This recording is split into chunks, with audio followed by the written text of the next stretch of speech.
Alors, cet après-midi va être consacré à une seconde session d'échange qui a pour thème les SNIEF à la croisée des enjeux de la planification territoriale. Donc, comme l'indique l'intitulé de cette table ronde, on va aborder des sujets relatifs à la planification et on va voir la manière avec laquelle les outils de planification et les organismes qui planifient se saisissent de l'outil SNIEF, comment ils le mobilisent, est-ce qu'ils le connaissent, est-ce qu'ils le mobilisent bien, est-ce qu'ils savent s'en servir et est-ce que c'est utile et qu'est-ce qu'il faudrait faire pour améliorer encore le système. Donc pour cette session, nous accueillons 4 intervenants. Tout d'abord, Madame Stella Agasse, qui est directrice de la Fédération nationale des SCOT. Alors les SCOT, c'est les schémas de cohérence territoriale. J'imagine que vous connaissez tous ça sur le bout des doigts. C'est un document de planification en matière d'urbanisme qui encadre notamment les plans locaux d'urbanisme.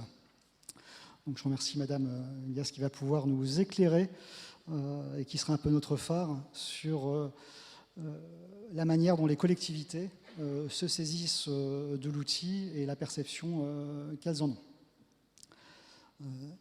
Nila Loncle travaille au CEREMA. Il est chargé d'études sur les énergies marines renouvelables et la planification. Alors, énergie marine renouvelable, sujet d'actualité s'il en est, donc je suis sûr que ça intéressera beaucoup tout le monde. Donc il nous fera part de son expérience sur la mobilisation des IF dans le cadre de son activité de planification. Olivier Marchal, qui est en bout de table, naturaliste, écologue, botaniste, est chargé d'études au PNR de Haute-Vallée de Chevreuse. Pardon. Alors, donc Olivier Marchal, il a l'avantage à la fois d'être créateur de SNIEF, il a produit des SNIEF, et utilisateur de SNIEF dans les domaines de la planification, puisque le PNR de la Haute-Vallée de Chevreuse est en cours de révision de sa charte et d'extension de son périmètre, donc il nous expliquera la manière dont est mobilisé l'outil. Et puis enfin, nous recevons Francis Olivero, botaniste, s'il en est, chef de l'unité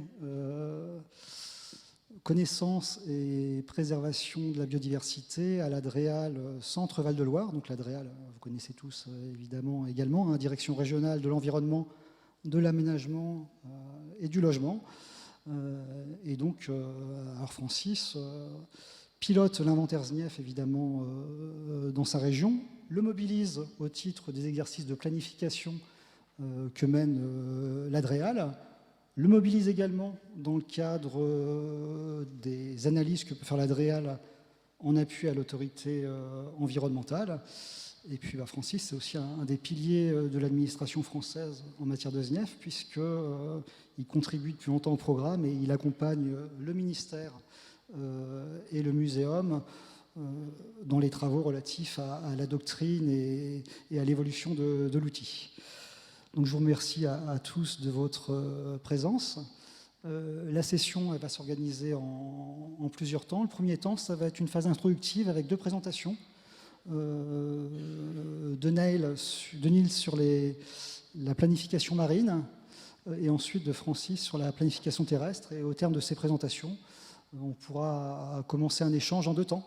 Un premier temps de manière à voir comment les diverses structures mobilisent l'outil SNIEF dans le cadre de la planification, et un second temps pour que chacun nous fasse part des limites, des pistes d'amélioration de l'outil pour l'avenir, pour mieux répondre encore aux besoins de la planification et de l'aménagement du territoire. Alors Nila Loncle, je vous passe la parole pour la présentation et je vous invite à prendre place. Est-ce que je prends celui-là? Oui, celui-là. Vous m'entendez? Oui. Ok. Bonjour à toutes et à tous. Donc, je vais poser ça comme ça. Oui. Ça marche. Ok. Donc, oui, bonjour. Donc, je suis Nila Loncle. Donc, je travaille comme introduit au CEREMA. je partage mon temps entre les questions de planification en mer et les questions plus spécifiques de planification de l'éolien en mer. Donc on m'a demandé de venir aujourd'hui pour apporter un peu de touche marine au débat. Donc sans spoiler la suite de la présentation ou les débats qui vont suivre, le fait est qu'en mer, les SNIEF sont quand même assez peu mobilisés. Et je m'en aperçois de plus en plus en écoutant les échanges, et notamment les échanges de ce matin, où on voit que c'est un outil particulièrement important dans le cadrage des politiques publiques et des politiques de planification. Donc voilà, moi je vais apporter peut-être plus un regard un petit peu plus extérieur. Je ne suis pas spécialiste, je ne manipule pas énormément cet outil-là, mais je pense que voilà, d'apporter des questions un peu candides sur comment on pourrait mieux faire, ça pourra aussi aider à contribuer à avancer ensemble. Est-ce qu'on passe comme ça? Okay. Alors sur la planification de l'espace maritime, donc c'est un processus qui est de plus en plus activé en France et dans de nombreux pays autour du monde. C'est finalement la suite logique de ce qu'on appelait sur la zone côtière la gestion intégrée de la zone côtière, la GIZC. Donc là, on va plus loin et on répond à des enjeux plus larges et ça devient de plus en plus prégnant avec notamment les questions de croissance bleue, d'évolution de l'économie bleue et l'apparition d'usages qui nécessitent de la réservation de l'espace. Donc sans retracer tout l'historique, une grande étape, ça a été l'adoption d'une directive européenne donc, qui s'appelle la directive cadre planification en 2014, qui impose aux États membres de réaliser des plans maritimes et de les rapporter. Donc j'ai juste remis la définition qui se trouve dans la directive, où on voit qu'on demande aux États membres d'organiser les activités humaines, donc il y a cette composante spatiale, et aussi et dans le but d'atteindre des objectifs qui soient écologiques, économiques ou sociaux. Donc il y a aussi ce volet stratégique dans l'approche de planification. J'ai mis quelques petits points là de principes directeurs qui sont aussi énoncés dans la directive et dans les grands documents cadres au niveau international, avec la nécessité d'approche écosystémique. Donc c'est notamment là-dessus que ça va nous intéresser aujourd'hui par rapport à la thématique SNIEF. Voilà, le fait de bien prendre en compte les interactions terre-mer, le fait de co-construire ça avec les acteurs des territoires et les usagers de la mer, et le fait aussi d'utiliser les meilleures connaissances disponibles. Donc voilà, c'est aussi un sujet qu'on pourra aborder, notamment au regard des connaissances nécessaires pour soumettre des SNIEF. Donc je voulais... oui, suffisamment grand. Là, je voulais faire un petit focus sur justement l'approche écosystémique et ce qu'on entend par là dans le cadre de la planification. Donc quand on dit approche écosystémique, on pense tout de suite à la partie environnementale, mais finalement ça repose sur 3 piliers. Donc un pilier écosystème, donc environnement, avec des principes qui sont assez clairs, où l'intégrité de l'environnement doit être un fondamental et une ligne de conduite pour la planification.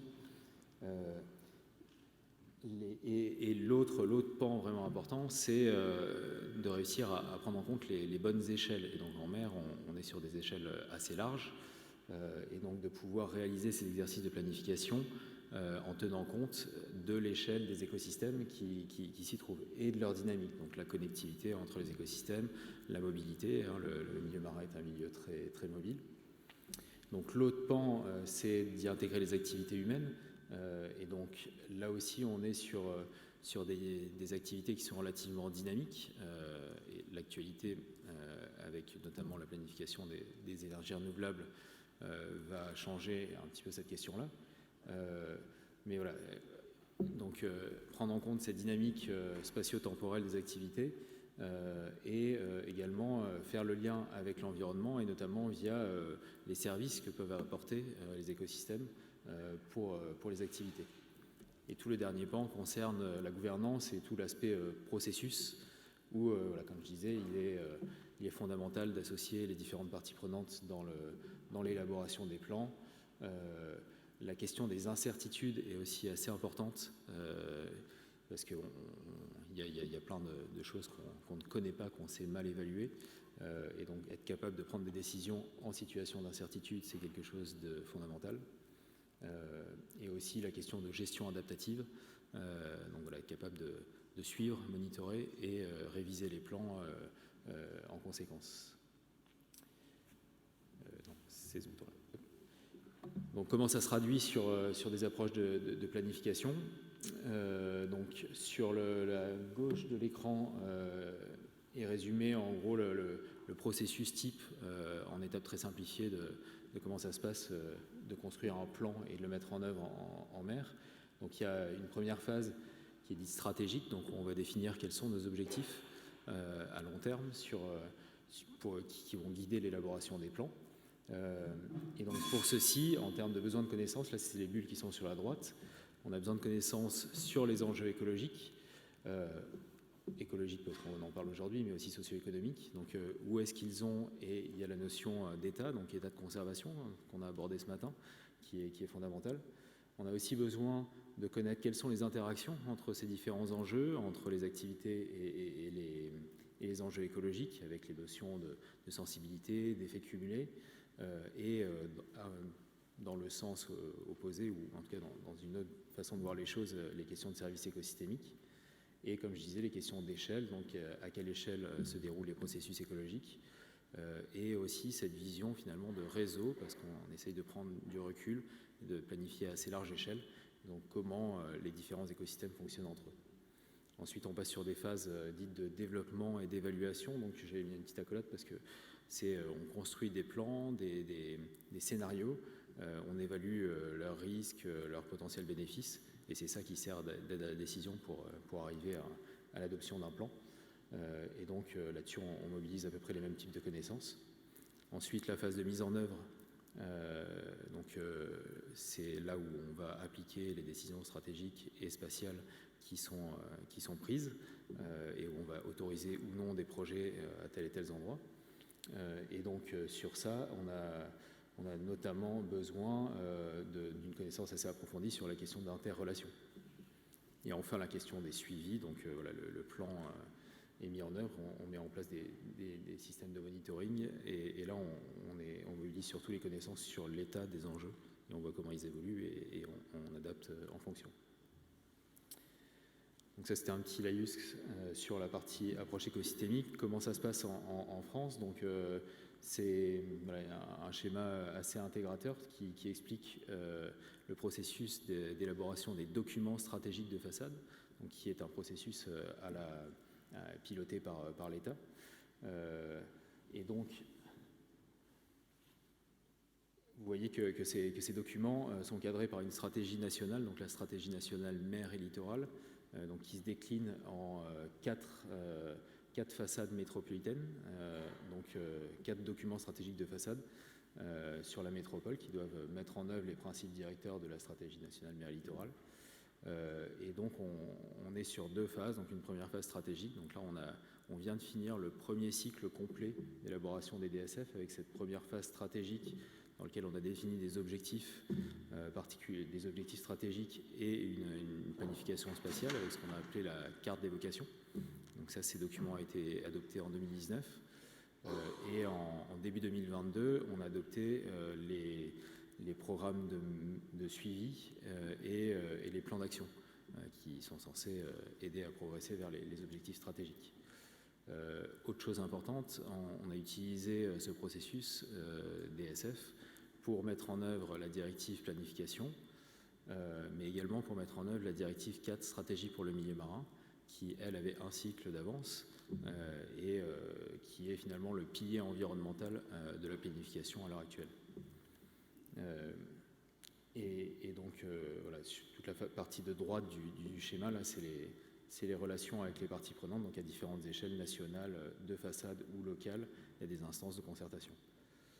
Voilà, j'ai mis quelques exemples également de schémas de planification qui nous intéressent et sur lesquels, qui ne sont pas aux mêmes échelles, donc les schémas aux mains des collectivités, donc les SCOT notamment, mais également des stratégies maritimes régionales, donc les régions n'ont pas de compétences pour planifier en mer, néanmoins elles ont toutes des stratégies de développement de l'économie maritime.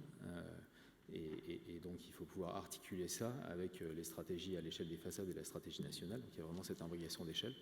Et on a aussi quelque chose qui préexistait à ça, qui est le réseau d'aires marines protégées, qui doit aussi s'articuler.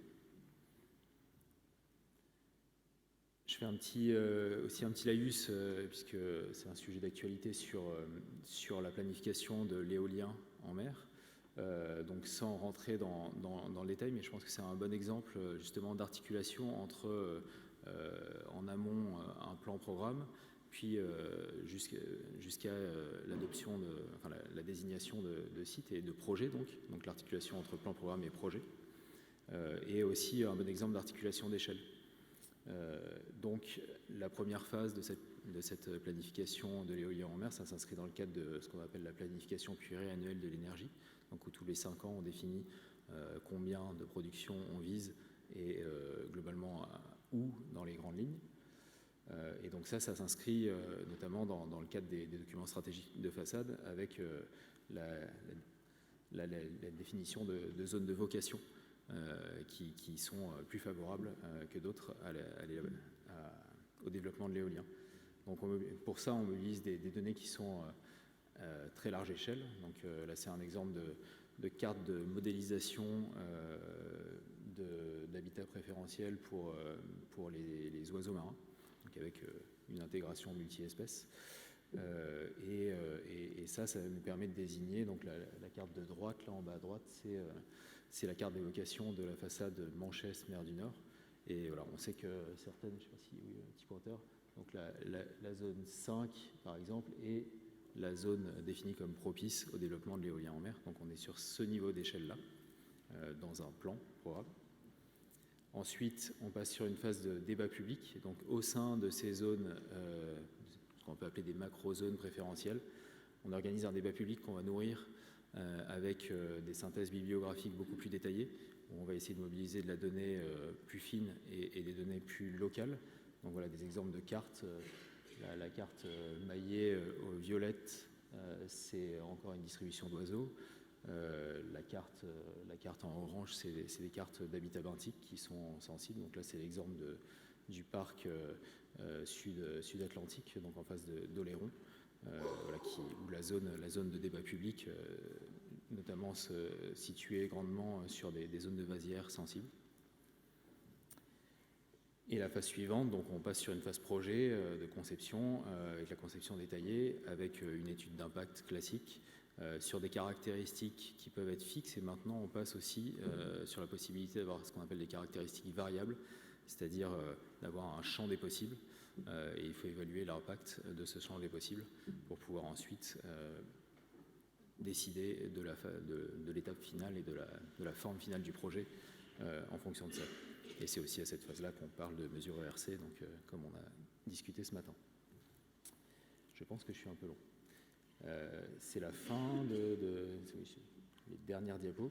Donc voilà, je vais faire une petite synthèse de finalement arrivant avec le constat que les SNIEF en mer sont peu utilisés dans ces processus-là.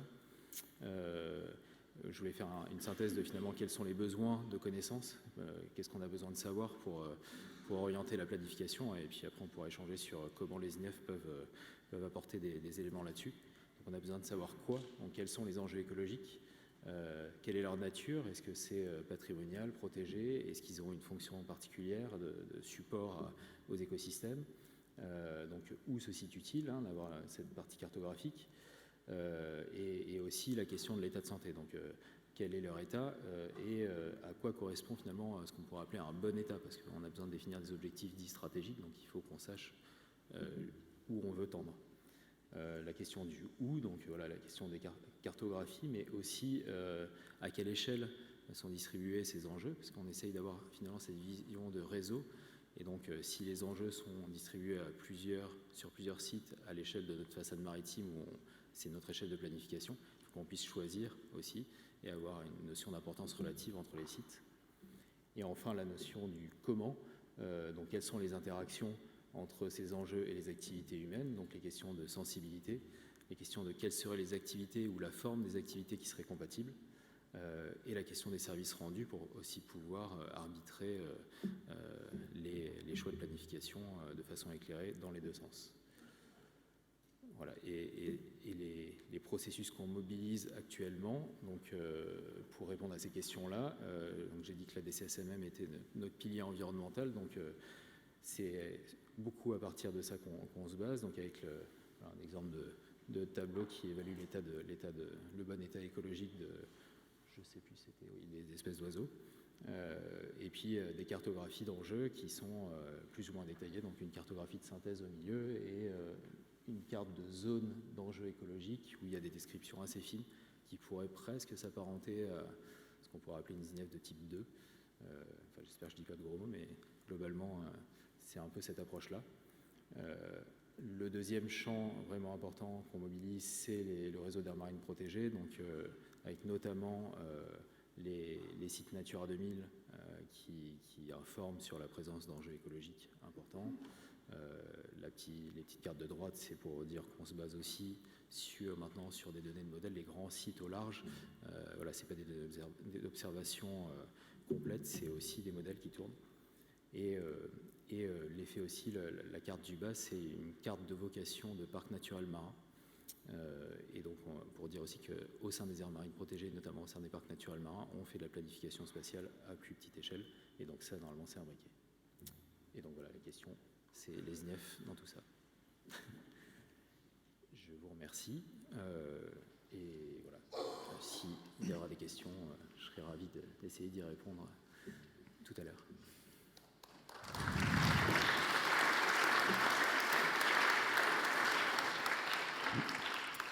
Merci Neil pour cette présentation sur la planification marine qui était utile parce que je pense que c'est un sujet qui est quand même beaucoup moins connu que tous les outils qu'on a sur la planification terrestre, alors qu'ils sont foisonnants. Francis va nous en parler. Est-ce que dans l'amphi, vous entendez bien les intervenants? Oui. Donc je te laisse la parole, Francis.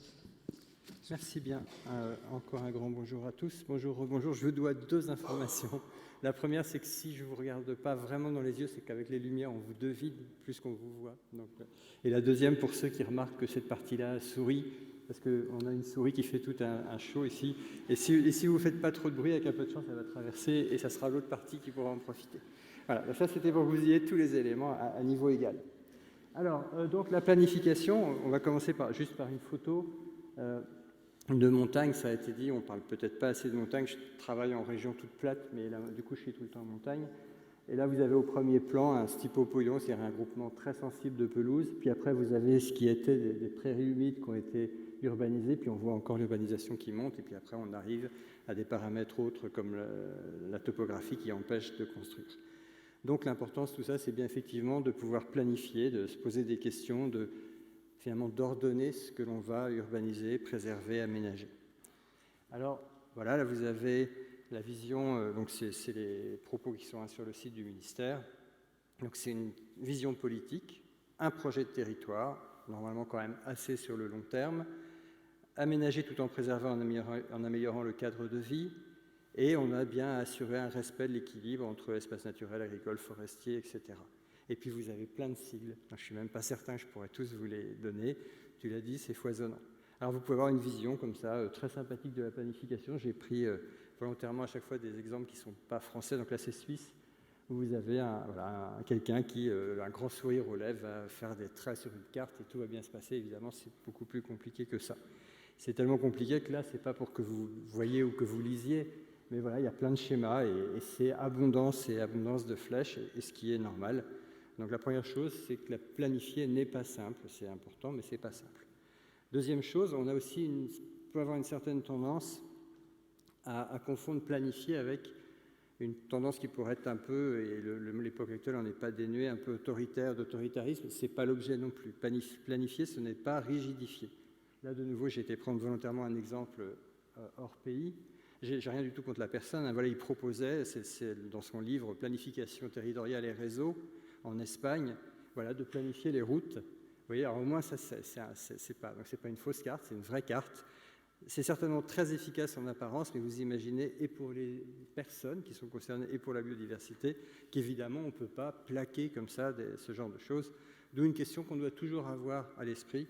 Comment planifier sans tuer l'initiative, l'innovation, l'adaptabilité, associer les personnes concernées? Le hasard a fait qu'hier, j'étais au fin fond du Loiret dans une petite réunion avec des maires, et le maire disait, dans vos PLUI ou autres, vous n'écoutez pas assez les gens. Ben, on a effectivement à aussi écouter les gens et bien sûr à intégrer les enjeux de biodiversité. Et puis le dernier piège, entre guillemets, c'est planifier à partir de quelles sources. Et on a très souvent tendance à tourner en boucle sur les mêmes données. Alors, pour la petite histoire, je voulais un schéma de tournée en boucle, et il était payant, donc je vous ai refait un schéma avec les mêmes flèches gratuits.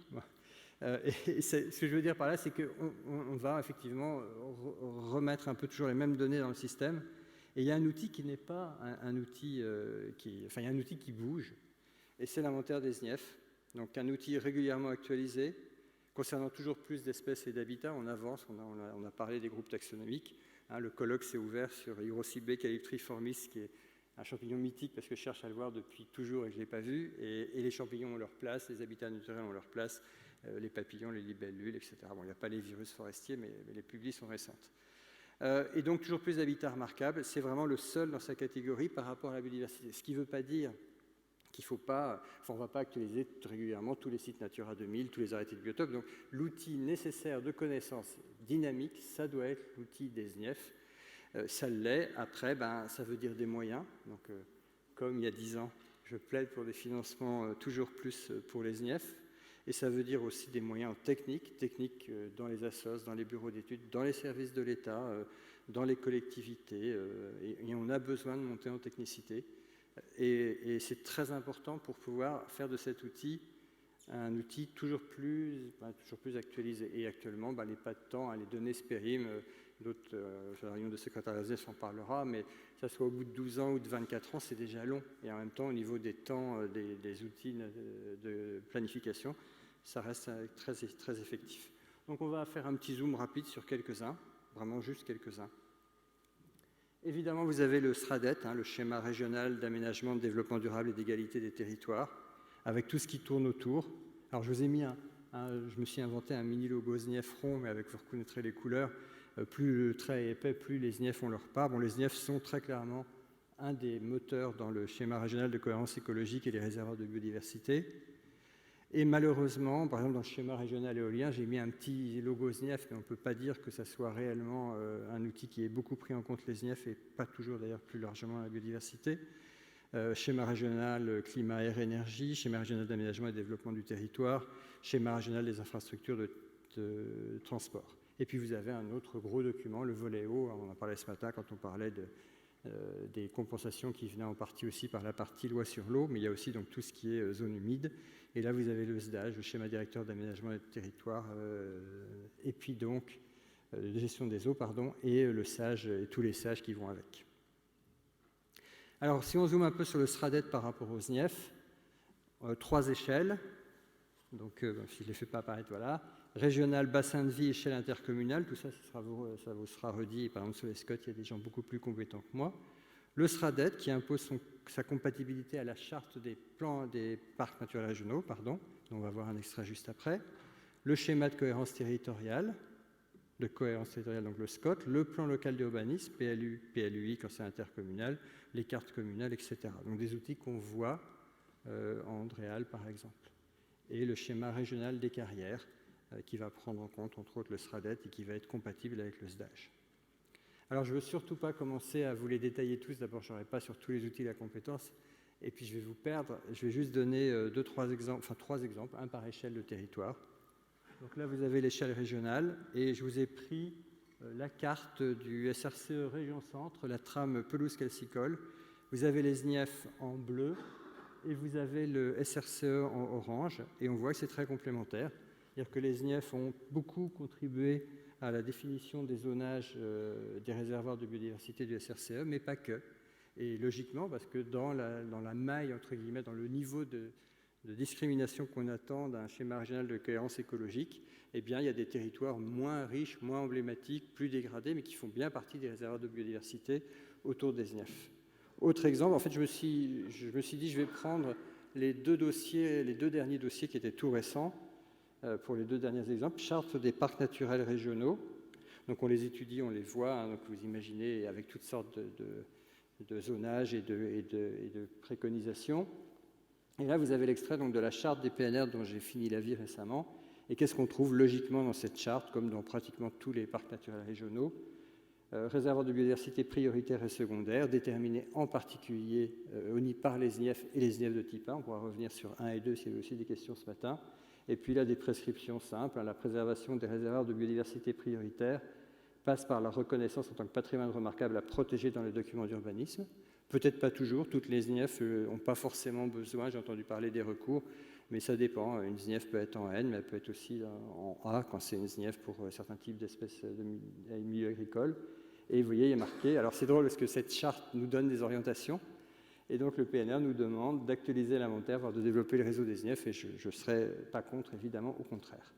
Et puis, dernier exemple, et ce sera ma dernière diapo, le plan local d'urbanisme, donc que ce soit un PLU ou un PLUI. Ici, c'est un extrait d'un PLUI, par ailleurs, assez sensible pour d'autres raisons. Et voilà ce qu'on voit, et aussi c'est quelque chose qu'on a régulièrement. Le projet de PLUIH prévoit l'inscription de l'ensemble des SNIEF de type 1 en zone N. Là, en l'occurrence, ça se justifie bien. Des SNIEF de type 2 hors secteur déjà bâti en très grande majorité. Et c'est ce genre de choses qu'on va regarder, sachant que cette échelle de planification est très importante. Mais quand vous allez, par exemple, dire là, je vais mettre une ZAC ou autre, vous ne connaissez pas encore quelles entreprises, quels impacts. Donc, par rapport à la question de ce matin, ERC, c'est quand même une échelle très différente par rapport à la prise en compte de la compensation. C'est une parenthèse. Voilà, et on arrive aux questions, débats avec la salle. Merci bien.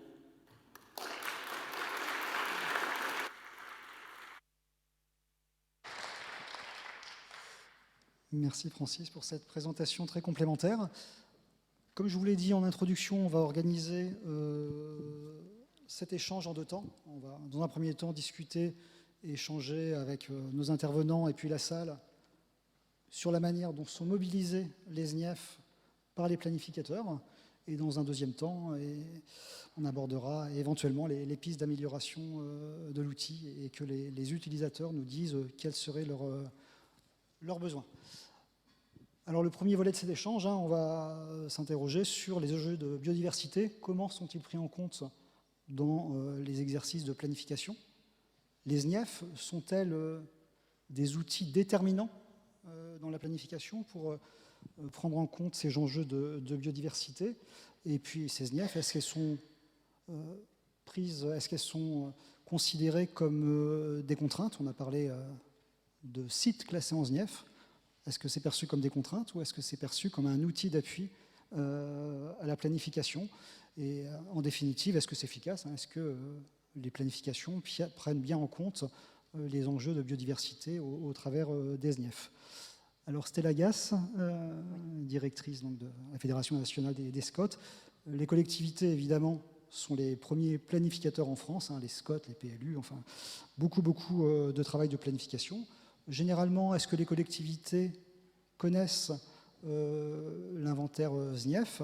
Est-ce qu'elles s'en saisissent? Est-ce qu'elles le considèrent comme une contrainte? Est-ce qu'elles le considèrent comme un outil d'appui? Et si elles s'en servent, comment s'en servent-elles? Alors, effectivement, les SNIEF sont connues, elles sont utilisées. Elles sont utilisées dans l'état initial de l'environnement et notamment dans le cadre des travaux qui sont menés par les bureaux d'études. Et c'est le sujet peut-être qui nous pose le plus de difficultés, c'est qu'aujourd'hui, c'est une approche technique, scientifique souvent, dans l'approche de la définition des trames vertes et bleues des territoires, qui est un sujet qui est porté politiquement par les élus, mais avec une espèce de boîte noire où l'utilisation des connaissances, en fait, n'est pas appropriée politiquement. C'est-à-dire qu'on va leur montrer les éléments intégrés dans une trame territoriale. Ils vont faire un peu la différence entre SNIEF de type 1 et type 2 en regardant les zones plus à enjeu. Et par contre, ils ont du mal à s'approprier l'outil d'un point de vue politique et aide à la décision. C'est-à-dire que ça va beaucoup participer à la stratégie d'évitement, hein. Ça, c'est très important dans la planification. Donc, on va leur faire un peu je vais utiliser un vocabulaire pédagogique, hein, un peu la carte verte du territoire avec les enjeux pour leur cibler les zones prioritaires. Et donc, on va leur dire de préférence, on évite ces secteurs-là. Mais par contre, on n'est pas, aujourd'hui, on a beaucoup utilisé en aménagement les termes de contraintes.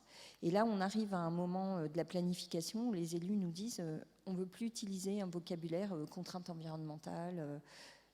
On est dans un moment où on doit changer en fait la trajectoire des territoires et on doit aller plutôt vers une politique de reconquête de la biodiversité. Et donc, ils nous ont beaucoup dit, hein, on a besoin de pédagogie, on a besoin de mieux comprendre les enjeux environnementaux. Donc, on a besoin que ces outils qui servent d'aide à la décision, ils soient plus pédagogiques, que vous nous en parliez d'une manière plus claire, et puis que ça serve à une stratégie de reconquête et que donc on ne fasse plus, on avait beaucoup tendance, hein, vous avez vu un peu de carto, vous avez des zones vertes pour protéger certains secteurs naturels agricoles, des zones jaunes pour les zones agricoles et forestières et naturelles en vert. Et puis voilà, ça c'est les secteurs, on les regarde pas, quoi. On fait de l'évitement, mais voilà, c'est pas une zone de projet. Vous le verrez tout à l'heure dans la deuxième partie, on essaye d'emmener les élus vers une dimension projet de ces secteurs, meilleure connaissance, outils d'aide à la décision pour faire de la pédagogie, pour que ces outils, parce qu'en France on a quand même une connaissance, alors elle n'est pas uniforme sur tous les territoires nationaux, mais qui est importante, qui participe au développement des territoires au sens naturel du terme. Par contre, on n'a pas encore bien su les faire rentrer dans l'espace projet des stratégies territoriales. Et nous, on prône un petit peu à la fédération un nouveau concept qui est espace non bâti, épicentre des transitions. Comment est-ce qu'on peut investir ces secteurs? Parce que c'est comme ça qu'on fera l'équilibre aussi avec les parties d'aménagement sur les parties construites. Je vous remercie pour cette réponse très éclairante. Alors, la salle, si vous souhaitez profiter des interventions pour poser des questions sur des propos qui vous auraient intéressé, interpellé, manifestez-vous, hein, profitez-en. On peut échanger librement, c'est toujours le bon moment. Est-ce que certains souhaitent poser des questions? Ou sinon, on pourrait y revenir ultérieurement. Non, je ne vois pas de main qui se lève, si? Là-haut. Je vous en prie, allez-y. Oui, bonjour. La dernière intervention me fait réagir par rapport au fait que les élus n'ont pas le fonds scientifique pour s'approprier les trames vertes et bleues. Et je mets ça en relation avec l'intervention précédente où j'ai été tout à fait favorablement impressionné par les termes employés de faire une planification écosystémique. Et lorsque le deuxième intervenant est venu, et donc on fait de la planification écosystémique des zones marines. Par contre, lorsqu'on est dans la planification des milieux terrestres, le mot écosystème a complètement disparu. Et je pense que c'est là que se pose le problème, parce qu'on n'envisage pas encore notre milieu physique comme physique et biologique comme un écosystème en interaction. Et les élus, s'ils ne comprennent pas les interactions entre l'agriculture, l'eau, l'industrie et puis la qualité des eaux au bout de l'écosystème et à l'exutoire des bassins versants, ils ne sont pas capables effectivement de prendre les bonnes décisions. Le fond de la question, je pense que c'est la propriété foncière qui nous bloque complètement, et puis l'absence de connaissance du sol. Je suis pédologue. Est-ce que vous voulez bien vous présenter? Je suis Pierre Curmy, enseignant-chercheur précédemment à l'INRA, professeur émérite à AgroSup et en retraite maintenant. Et je participe à des conseils scientifiques de CEN et de SRPM. Très bien, merci. Alors en effet, hein, la compréhension des enjeux, c'est évidemment le fondement de l'action et de l'action à bon escient. Est-ce que ça appelle une réponse ou Pour dire qu'ils comprennent les enjeux de la trame verte et bleue, c'est les éléments amont de la définition sur laquelle ils trouvent qu'il y a une boîte noire et sur laquelle on ne les accompagne pas assez en termes de pédagogie.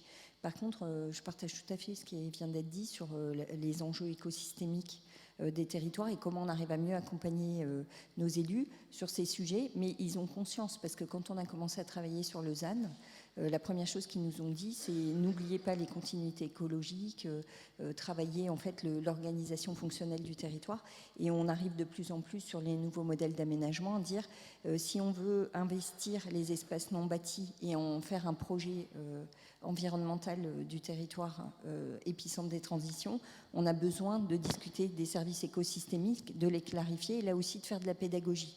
Et c'est tout ce travail en fait de traduction des enjeux environnementaux et de la connaissance environnementale qu'on a besoin de transposer dans un discours compréhensible et dans une vision d'aide à la décision. Et pour... Ça marche, tu peux y aller, je pense. Et pour vous rassurer, non, si vous êtes professeur, hein, écosystème, biotope plus biocénose, habitat naturel, biotope plus biocénose, corridor encore plus. Donc en fait, j'ai bien parlé, sauf que je n'ai pas utilisé le mot, mais rassurez-vous, c'est au cœur de la trame verte et bleue et au cœur des SNIAF. Très bien, merci pour cet éclairage. Olivier Marchal, vous travaillez pour un parc naturel régional, donc un syndicat mixte, hein, qui regroupe un certain nombre de collectivités autour d'un projet commun. Vous êtes des professionnels de la protection de la nature, donc avec des services techniques particulièrement compétents sur les sujets. Vous pouvez nous expliquer comment, à votre niveau et dans vos exercices de planification, comment vous mobilisez cet outil SNIEF, comment vous faites ce travail de sensibilisation et d'acculturation de vos élus, qui ne sont pas forcément, eux, des professionnels, même s'ils ont intégré le parc. L'inventaire des SNIEF, en fait, effectivement, nous, on l'utilise pas continuellement, je dirais, parce qu'on l'utilise au moment de la révision de la charte, principalement. Ça a été un petit peu abordé par Francis Olivero tout à l'heure. C'est-à-dire que moi, je vous parlais de la révision précédente de la charte du parc de la Vallée de Chevreuse, qui est passée de 21 à 62 communes dans le périmètre d'études. Donc, quand vous avez 41 communes inconnues, ou presque, sur lesquelles vous devez avoir un niveau de planification, un plan de parc qui est équivalent aux 20 communes que vous connaissez depuis 20 ans, vous avez besoin de ressources, de données. Donc l'inventaire des SNIEF, pour ça, est un outil indispensable. C'est-à-dire que sur une commune, on va d'abord voir où sont les SNIEF, pas seulement les périmètres, aussi quelles espèces, quels habitats sont intégrés ou déterminés dans telle et telle zone. Et ça nous donne pas mal d'éléments clés à l'échelle de l'ensemble du parc pour déterminer à la fois les enjeux, quel type de trame, quel type de milieu on veut mettre en avant dans la charte du parc. Est-ce que nous, on travaille beaucoup sur la partie prairiale, trame herbacée. Donc ça, c'est déjà un premier élément. Après, moi, je vous parle surtout des SNIEF de type 1. J'ai obligé de le préciser. C'est-à-dire qu'à l'échelle du parc, là, sur les 60 000 hectares du parc, on a 30 000 hectares en SNIEF de type 2. Donc c'est pas assez discriminant en fait pour travailler sur de la planification, que ce soit à l'échelle de l'ensemble du parc ou des communes après, ce sera ma deuxième partie. Mais voilà, on commence par faire cet inventaire des SNIEF et de ce que contiennent les SNIEF déjà connus. Ça nous permet, comme disait Francis tout à l'heure, de travailler sur la carte des sites d'intérêt écologique du parc. Et là, c'est un travail qui est un petit peu à double sens, c'est-à-dire qu'au gré de l'amélioration des connaissances et de l'avancement de l'outil de planification, charte et plan de parc, on va aussi être amené à recréer ou réintégrer des nouvelles SNIEF dans l'inventaire. Donc il y a un échange dans les deux sens. Ensuite, on y travaille beaucoup moins en tant que SNIEF, c'est-à-dire que le but de la création du plan de parc et de la révision de la charte, c'est d'harmoniser un petit peu tous ces zonages. Et le résultat, c'est que les sites d'intérêt écologique du parc et les SNIEF qui étaient déjà connus ou qui sont créés à la suite de ce travail vont avoir les mêmes périmètres. C'est-à-dire qu'on va vraiment essayer d'harmoniser le zonage pour que derrière le travail ce qui se fait avec les communes au niveau des PLU, puisque le parc est personne publique associée, donc on participe à l'élaboration des PLU, on puisse à la fois apporter un porté à connaissance, mais on va fournir les SNIEF qui sont fournis au bureau d'études, aux communes, par les services de l'État, mais on va leur fournir avec des clés de lecture parc. La SNIEF temps, ce sera le site d'intérêt écologique numéro 12, voilà, par exemple. Les objectifs, ça va être de préserver tel et tel enjeu, etc. Donc les communes vont pouvoir les intégrer. L'avantage pour nous, c'est qu'il y a une compatibilité pour les PLU dans un parc. Les PLU doivent être compatibles avec la charte. Alors ce n'est pas un souci de conformité totale, mais ce travail de compatibilité fait qu'on peut faire passer les SNIEF via les sites d'intérêt écologique du parc dans les PLU. Donc voilà, tout ça se tient un petit peu, mais on est sur un peu les mêmes zonages. Donc c'est un outil qu'on utilise très fréquemment. Et puis la synthèse d'informations qui est contenue dans les fiches SNIEF, alors qu'on a parfois nous-mêmes rédigé, mais ça c'est un autre travail, fait que c'est aussi des outils de pédagogie en fait, quand on informe ou qu'on discute avec des élus sur le contenu du patrimoine qu'ils ont sur leur territoire. Donc voilà un petit peu la façon dont on utilise cet inventaire au quotidien. Et pour la prochaine charte qui rentre en révision là en ce moment, je ne sais plus, je crois que c'est 20 nouvelles communes qui sont proposées au périmètre. Donc le premier travail, ce sera celui-là, ce sera de regarder quelles SNIEF sont déjà existantes. Une commune qui n'a pas de SNIEF, ça nous incite aussi à aller chercher un peu plus, trouver quel site d'intérêt écologique à l'échelle communale on va pouvoir identifier pour apporter quand même une certaine plus-value environnementale au PLU, quoi. Pas leur dire il n'y a rien chez vous, ça n'existe pas. En fait, en cherchant bien, il y avait une remarque ce matin qui disait qu'en cherchant bien, on trouve des espèces déterminantes un peu partout. Et c'est un peu le cas. Quand il n'y en a pas des SNIEF, on essaye d'en trouver. Est-ce que l'intervention d'Olivier Marchal appelle à des questions? Moi, j'en aurais bien une. Olivier, tu nous as dit que tu évoquais surtout les SNIEF de type 1 dans ton propos, que les SNIEF de type 2 sur le PNR couvraient 30 000 hectares, donc ce n'était pas discriminant. Est-ce que tu peux préciser tes propos? Est-ce que ça veut dire que les SNIEF de type 2, c'est pas utile? Ou est-ce qu'il y a trop de SNIEF de type 2 dans le PNR? Ou sinon, comment vous les utilisez? Alors, c'est pas qu'on en a beaucoup, on en a 10 qui font 27 000 et quelques hectares. Donc, en gros, c'est tout le massif de Rambouillet, plus les grandes vallées. Donc, quand on met ça bout à bout, en fait, sincèrement, on les utilise pas ou peu, les SNIEF de type 2. Je pense qu'elles sont plus utilisées sur les projets d'infrastructure, sur ce type d'aménagement, mais qui ne sont pas de nos ressorts. On va être consulté là-dessus en fin de processus d'évaluation, associé à ces concertations-là. Mais ce n'est pas nous qui travaillons directement avec les SNIEF de type 2, en fait. C'est un pan entier de l'inventaire SNIEF qu'on n'utilise pas. Voilà. Parce qu'il y a aussi le fait que toutes nos SNIEF de type 2 forestières, la forêt domaniale de Rambouillet, est couverte par une forêt de protection, qu'il y a d'autres outils en fait, qui nous servent à appuyer dans les documents d'urbanisme, à les préserver. Donc c'est peut-être aussi particulier à cause de ça. Mais en général, les SNIEF de type 2... Très bien, merci Olivier. Alors je rassure quand même l'Assemblée, les SNIEF de type 2, ça sert à d'autres échelles quand même, en particulier pour le SRCE, par exemple, un schéma régional de cohérence écologique, où c'est un outil qui est très mobilisé en Ile-de-France et dans d'autres régions également. Francis Olivero, l'ADRIUAT, l'ADREAL, pardon, DRIUAT c'est en Ile-de-France, l'ADREAL, donc c'est l'organisme qui pilote l'inventaire SNIEF, c'est aussi un organisme qui planifie. Est-ce que c'est facile d'utiliser les SNIEF dans les planifications pilotées par l'EDREAL? Alors il y a les planifications en faveur de la biodiversité, donc là j'imagine que la réponse est oui, et puis il y a toutes les autres planifications sur les ressources, sur l'énergie, sur la mobilité. Peut-être déjà un mot pour rebondir sur ce qui a été dit sur les SNIEF de type 2. C'est vrai que c'est un outil qui, comme tu l'as dit, à certaines échelles, qui est très intéressant, mais qui va être moins discriminant. Il a quand même une très bonne utilité aussi. Par exemple, vous avez un massif important pour l'aigle-beauté. Vous n'allez pas commencer à mettre la parcelle où niche l'aigle-beauté en SNIEF de type 1. Ce n'est pas du tout la finalité. Mais par contre, quand vous prenez la définition d'une SNIEF de type 2, grand ensemble écologique homogène à forte potentialité, votre massif boisier aura toute sa place. Donc ça, c'est un point effectivement très important. Et donc en fait, tu l'as dit par rapport à la facilité ou non de l'utiliser. Pour la biodiversité, évidemment, Brian l'a dit aussi ce matin, finalement, à quel moment, à partir de quel taux c'est utilisable ou pas? Tu as parlé aussi de 30%. Il y a un moment, bon, moins maintenant, et puis l'actualité, bon, il y a un moment où on travaillait sur des schémas éoliens où, dans ma région, le fait d'avoir des SNIEF 1 solides mais pas de très grande surface faisait que le préfet comprenait le message, pas d'éolienne en SNIEF de type 1. Et quelque part, dans une autre DREAL, un collègue m'appelait en me disant moi, avec 60% de mon territoire en SNIEF de type 1, le préfet, il ne veut pas entendre parler de planification à ce stade-là. Donc c'est vrai aussi que trop de SNIEF peut tuer la SNIEF. Après, eh bien, on reparlait aussi d'acculturation.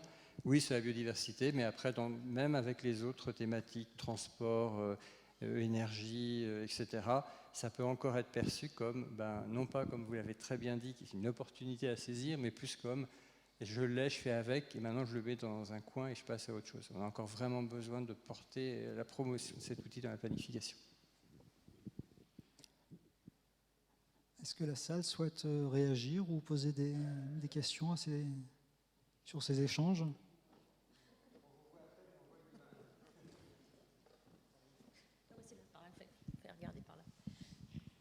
Oui, bonjour. Alors moi je suis Gaëlle Nardini et je suis élue à la mairie de Chantemerle-les-Grignans dans la Drôme. C'est une toute petite commune et au-dessus du village il y a ce qu'on appelle le plateau de Rouvergue de Clansaille, qui est une zone SNIEF de type 1 et qui est boisée. Et nous on est quelques élus à comprendre quand même l'enjeu de préserver cet espace, mais malheureusement on n'est pas convaincant. Et on n'a pas les outils pour essayer de convaincre mes partenaires de préserver cet espace. Et du coup, cette zone SNIEF de type 1 à Chantemerle est toujours attaquée de partout. Et là, en l'occurrence, elle est victime de coupes rases à répétition. Et donc, on a essayé de faire passer des motions, conseil municipal, qui ne sont pas passées. On a organisé des colloques d'information avec les propriétaires pour expliquer ce que c'était. Enfin bref, on essaie de se bagarrer pour faire prendre conscience aux gens que c'est un endroit qu'il faut préserver. Mais en fait, le fait que ce ne soit pas réglementé et que ce ne soit pas juridiquement fort, eh ben, à chaque fois, on se le prend dans la tête. Et effectivement, il y a des gens qui ont une conscience de l'enjeu climatique, de préserver les bois et nos forêts, etc. Mais il y en a d'autres qui continuent à s'en foutre complètement. Et pour l'instant, à Chantemerle, ils sont un peu plus forts. Donc comment on fait quand on est élu et qu'on a envie de préserver cet espace? Et en plus, dans cet espace, il y a encore un autre enjeu qui est un enjeu archéologique, c'est-à-dire que ces coupes rases permettent à l'exploitant de prendre les pierres des bâtis pour les revendre. Donc, et je suis assez... je ne sais pas comment faire en fait. Comment je peux faire pour que ça s'arrête? Docteur Oliviero, la parole est à vous. Peut-être déjà un mot, même si ça peut paraître choquant, je crois que la force des SNIEF, la très grande force des SNIEF, la force vitale et indispensable, c'est de ne pas avoir de valeur juridique contraignante d'espace protégé. Si les SNIEF étaient un classement au sens juridique, comme Arnaud le disait ce matin, elles rentreraient, et c'est très normal, dans tout le champ de la négociation, de l'arbitrage, et elles ne seraient pas cet outil dynamique et évolutif. Donc c'est bien un outil d'alerte, mais ça ne peut pas être là. Bon, c'est classique, de même qu'on dit souvent Natura 2000 n'a pas vocation à répondre à toutes les problématiques de préservation de la biodiversité. On doit aussi pouvoir dire on doit rappeler que les SNIEF ne peuvent pas être la seule réponse. Donc à partir de là, les SNIEF vous alertent, c'est un élément intéressant. Je ne sais pas, dans ce secteur-là, la densité de SNIEF de type 1, etc. Pour vous, ça va être un argument, mais effectivement, ça ne sera qu'un seul argument. Après, si vous avez des... Alors, je ne sais pas, pareil, coupe à blanc, quelle surface, quel type d'habitat forestier, parce qu'elles ne sont pas toutes préjudiciables, ça dépend comment c'est fait, je ne connais pas votre cas. Et après, vous avez les espèces protégées s'il y a des enjeux particuliers ou idéalement, ce que je préfère toujours, mais j'imagine qu'en élu, c'est ce que vous faites tous les jours, c'est la concertation, la discussion et essayer de gagner du terrain et des esprits les uns après les autres. Je fais une parenthèse qui n'a rien à voir tout en ayant à voir avec votre localisation. Tout à l'heure, je parlais trop de SNIEF, tu les SNIEF, mais en même temps, à l'inverse, quand on est dans la Drôme, quand on est dans les Alpes et autres, vous avez une densité, une biodiversité beaucoup, beaucoup plus grande que dans ma région, et c'est normal qu'il y ait beaucoup plus de surface de SNIEF. Voilà, c'est juste une parenthèse, mais je ne l'avais pas dit tout à l'heure. Donc en résumé, je ne peux que vous dire, vous avez raison, c'est dur et je ne réponds pas à votre question parce que l'outil ne peut pas répondre, mais en même temps, c'est aussi la force de l'outil. Alors, je vais me permettre de compléter la réponse de Francine. Allez-y, Madame Gasse, si vous voulez. Je voulais revenir sur la partie des fiches NIEF qui s'appelle « Facteurs influençant l'évolution de la zone ». Et où il y a un travail qui est fait pour identifier un peu les menaces éventuelles sur la SNIEF et où on met des orientations. Et en fait, je vous présenterai tout à l'heure l'évolution de la réflexion sur les nouveaux modèles d'aménagement.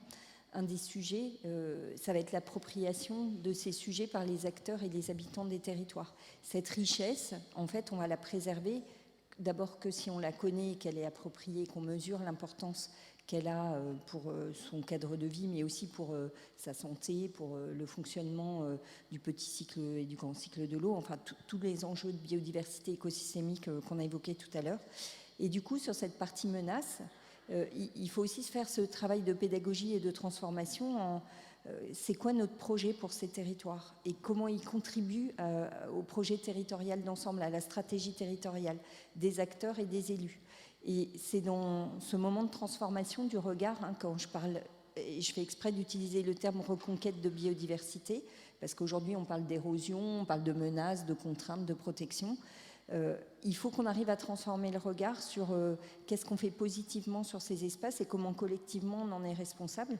Et je pense que c'est ce changement de regard qui permettra que vous ne soyez plus obligés de lutter acteur par acteur en disant pourquoi cette coupe rase. Et ça va passer par un grand moment de discussion politique en se saisissant de ce qui va se passer sur la loi climat résilience, sur la transformation des outils.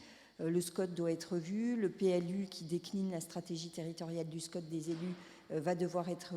Et il faut se servir de ces moments pour créer un écosystème d'acteurs autour des enjeux prioritaires du territoire et de faire acculturer tout le monde à ces enjeux qui deviennent déterminants parce que le ZAN, dont on parle beaucoup et où beaucoup d'élus sont très stressés de sa mise en œuvre, en fait c'est un moyen et le moyen c'est lutter contre le dérèglement climatique et l'érosion de la biodiversité et comment on est capable collectivement de se dire que ces enjeux aujourd'hui sont très structurants pour l'avenir de la planète et la nôtre. ZAN, c'est zéro artificialisation nette. Pour compléter la réponse qui vous est apportée, donc en effet, les zones naturelles d'intérêt écologique, faunistique et floristique, c'est un outil de connaissance qui sert effectivement à sensibiliser, à prendre conscience de l'intérêt du site. Sans doute que si vous avez conscience de l'intérêt de ce secteur-là, c'est parce qu'il y a une ZNIEF.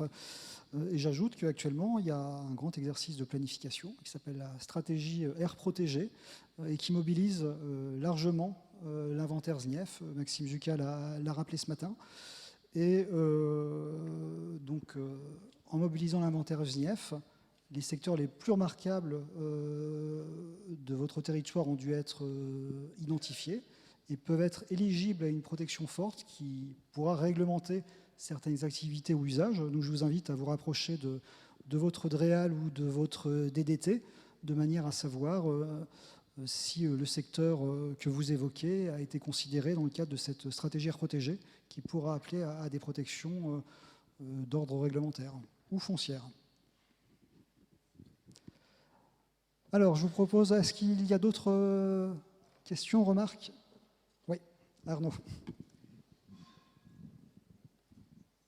Oui, juste une dimension qui a été oubliée sur les SNIEF et qui était quand même une des grandes avancées dans l'histoire des SNIEF, c'est que dans la mesure où il est rendu public avec toute une somme d'informations dedans, il produit un porté à connaissance qui empêche toute personne de dire qu'il ignorait.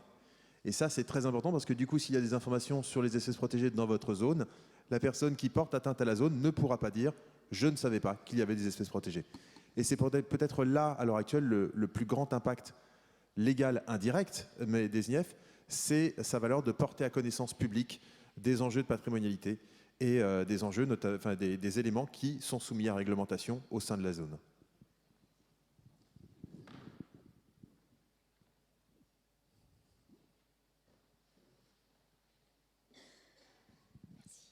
Nathalie Poulet, ministère de la Transition écologique. Je voulais rebondir sur la présentation de Neil.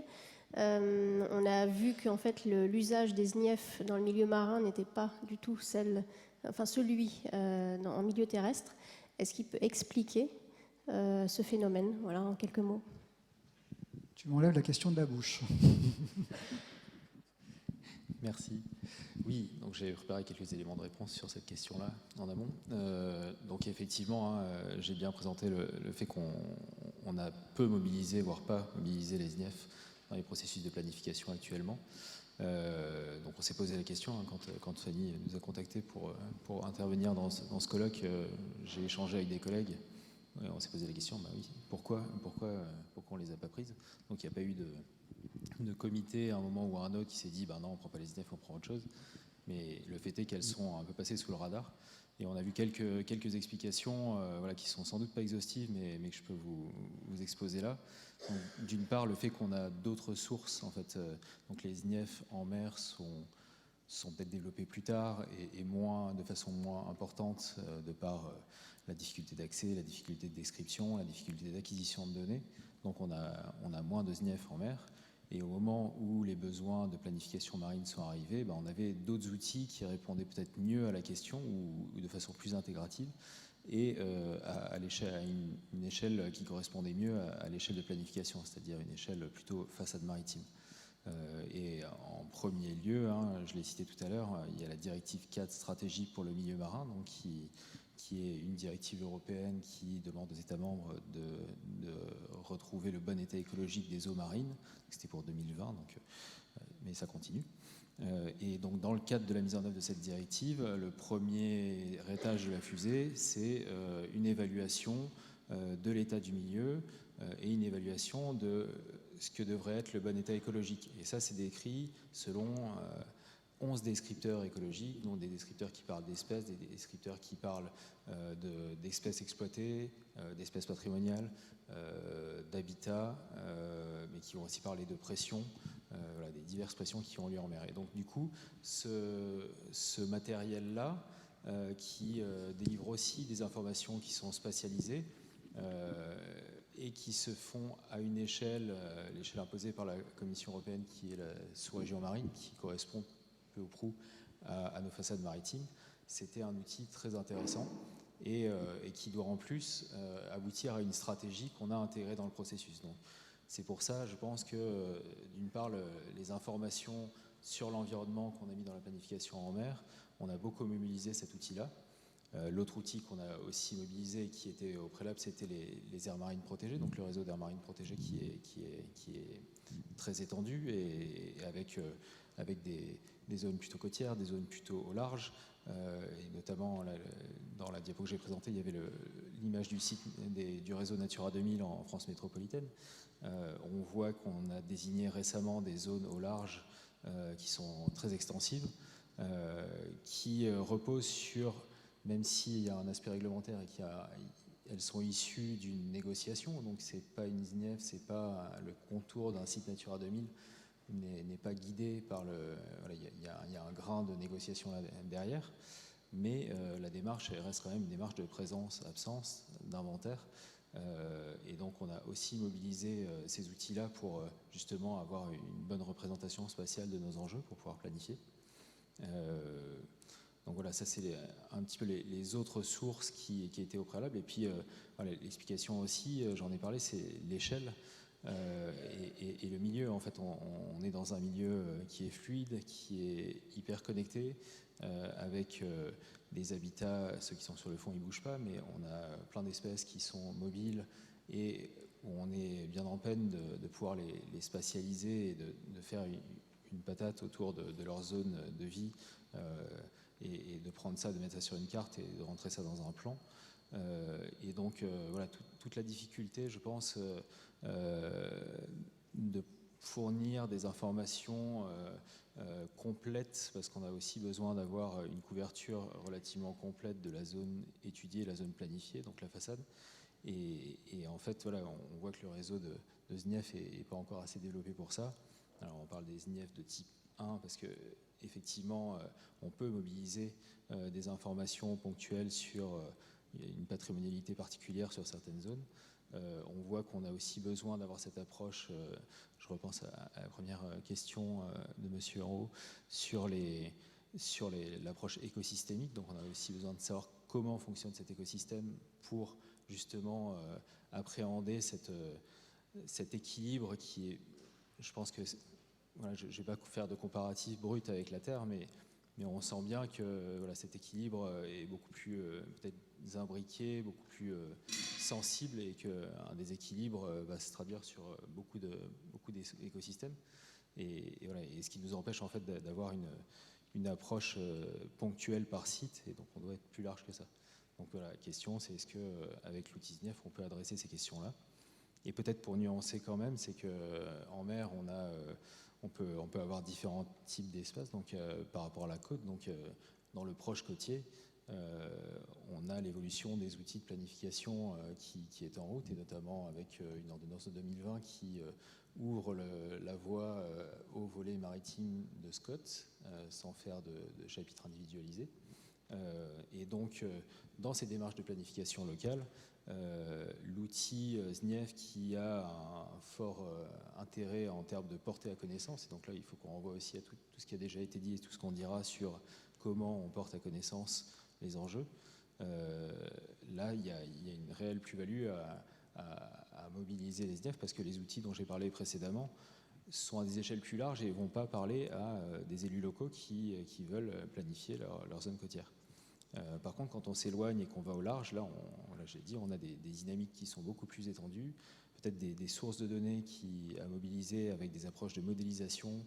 Voilà, on ne peut pas couvrir l'ensemble de la zone économique exclusive et voir tout, et surtout comprendre la répartition à toutes les périodes de l'année. Donc on mobilise d'autres types de sources de données. Donc à voir là si la SNIEF peut apporter un complément, si elle peut s'emparer de ce type de démarche, ou si il faut qu'elle soit plutôt complémentaire avec les outils que j'ai cités précédemment. Merci Neil. Est-ce qu'il y a d'autres questions en salle ?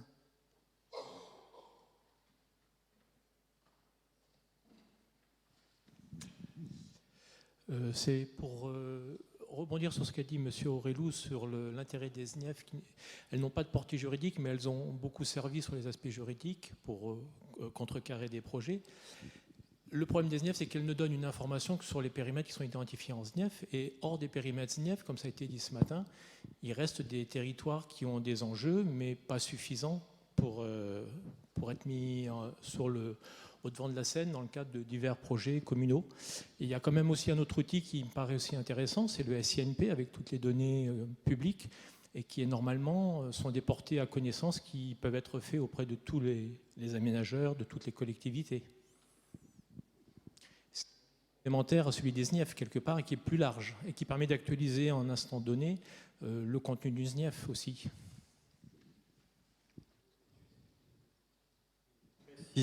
Voilà, juste une précision par rapport à ce que vous avez dit sur les territoires hors SNIEF qui ont peu d'enjeux. En fait, Maxime Zoucal l'a dit ce matin, il y a encore beaucoup de territoires à décrire en SNIEF.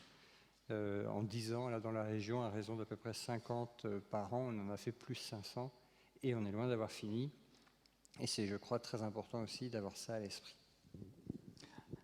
Je rajouterais, effectivement j'avance dans ton sens, il y a quand même une différence substantielle entre l'inventaire SNIEF et les bases de données du système d'information sur le patrimoine naturel. C'est que les SNIEF elles bénéficient d'une validation scientifique du CSRPN.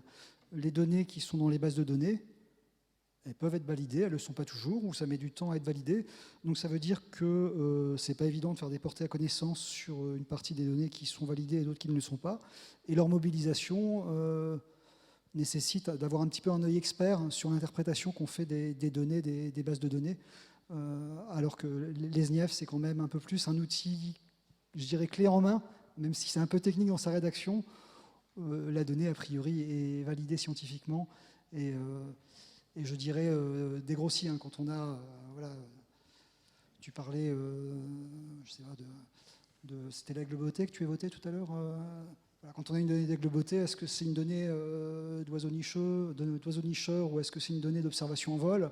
La base de données peut l'indiquer, souvent elle l'indique, mais il faut aller chercher la donnée. Donc ça nécessite un regard un petit peu plus expert sur la donnée pour la mobiliser. Alors, je ne me suis pas présenté, Frédéric Andrieux du Conservatoire botanique méditerranéen de Porquerolles. Et effectivement, vous dites qu'il y a des données non validées. En tout cas, en tant que CBN, on est tête de réseau pour les données flore, par exemple. Toutes les données qu'on verse dans l'USINP sont toutes validées aux erreurs près, comme toujours. Hein.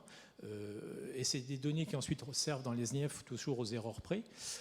Mais normalement, les données, les têtes de réseau sont censées faire ce travail de validation et éviter justement qu'il y ait des données non validées qui rentrent dans le circuit. Elles sont normalement mises de côté, enfin, en tout cas dans le fonctionnement que l'on a. Je me méfie de mon micro, donc, qui est farceur, qui met un peu de temps. Alors c'est vrai, il y a les données, par exemple, CBN, d'ailleurs j'en profite, ainsi les SNIEF marchent si bien en région centre, c'est parce qu'on a un secrétaire SNIEF, CBN, BP très efficace, merci, puisqu'ils sont dans la salle. Donc il y a ces données-là, mais il y a toutes les autres données de plein d'autres partenaires, et il y a la façon d'utiliser les données pour prendre un cas réel complètement anonymisé. Vous savez, il y a une procédure qui est du cas par cas, c'est-à-dire qu'on va décider si oui ou non il y a étude d'impact par rapport à un projet, est-ce qu'il mérite ou pas. Et une DDT, quelque part en France, avait pris le SINP. Et en fait, il y a toutes sortes de mailles. Il y a les données au point, il y a les données précises, il y a les données avec des infos de vol ou autres. Et elle a pris, en fait, là, en l'occurrence, c'était des données communales. Et elle a cru qu'il y avait toutes les données d'espèces de la commune sur cette zone. Et elle a mis un avis exigeant une étude d'impact avec dedans des espèces qui étaient totalement impossibles dans la parcelle agricole. Bon, c'est pour dire que les SNIEF, effectivement, c'est quand même très préparé par rapport à ça. Et il faut un rôle d'expert sur les autres données. Néanmoins, moi je rejoins un peu cette remarque, c'est-à-dire que tout à l'heure dans la présentation, Francis, tu nous disais les SNIEF c'est le seul outil géolocalisé de connaissances, mais c'est vrai que depuis 10 ans, le développement des bases de données en ligne, des atlas interactifs, etc., font que, moi je rejoins un petit peu ce commentaire, c'est qu'on a aussi une masse de données qui nous sert dans la planification. C'est-à-dire qu'il y a 15 ans, quand on a fait la précédente charte du parc, on ne pouvait pas utiliser ces données-là parce qu'elles étaient payantes, dispersées. Enfin, le conservatoire botanique nous avait donné des éléments, mais qui étaient à la commune, etc., etc. Les données de l'ONF étaient sous d'autres formats. C'était compliqué de pouvoir utiliser ça et d'asseoir une planification sur cette base-là. Aujourd'hui, c'est un complément important des SNIEF qui sont déjà un zonage avec une justification c'est pré-mâché, on va dire, c'est pré-travaillé, c'est pré-réfléchi, rédigé, mais il y a quand même tout le reste, c'est-à-dire qu'il y a plein de secteurs où on peut se poser des questions si on fait des filtres par espèce, notamment espèces protégées ou vraiment menacées sur des enjeux très spécifiques, flore, etc. On peut se dire aussi, là il y a une SNIEF qui est là, il y a une SNIEF qui est là, mais finalement, ce fond de vallée, là, on a quand même des données intéressantes et on va l'intégrer aussi, quoi. Donc c'est aussi une source d'information. Et je pense que ça évolue beaucoup depuis 10 ans. Juste un mot pour préciser, j'aurais dû dire pour être vraiment complet, le seul outil protocolé, national, homogénéisé et porté par une structure rigoureuse qui est le muséum, parce qu'il y en a d'autres, mais c'était ça que je voulais dire. Mais tu as raison, ça me permet de compléter, merci. Je rebondis sur le sujet. Alors, ce n'est pas du tout mon champ de compétences hein, sur les questions d'articulation de bases de données, mais quand je parlais de complémentarité de connaissances entre SNIEF et autres outils, en tout cas sur le milieu marin. Voilà, en milieu marin, il y a une grosse machine qui s'appelle le système d'information pour le milieu marin, qui regroupe normalement un certain nombre de bases de données, un certain nombre de bases de connaissances, qui informe notamment la mise en œuvre de la directive 4 stratégie milieu marin. Voilà, et on a aussi donc le SINP qui normalement est connecté. Mais voilà, moi je m'interroge sur, vu que le milieu marin c'est un lieu difficile d'accès où on manque de données et où ça coûte cher d'y aller, est-ce que la complémentarité des sources d'information qui nourrissent les politiques de planification en mer, est-ce qu'elle est bien assurée et est-ce qu'il n'y a pas mieux à faire avec les connaissances qu'on a déjà et qui est stockée dans différentes bases de données, peut-être pas interopérable, si on veut dire des gros mots.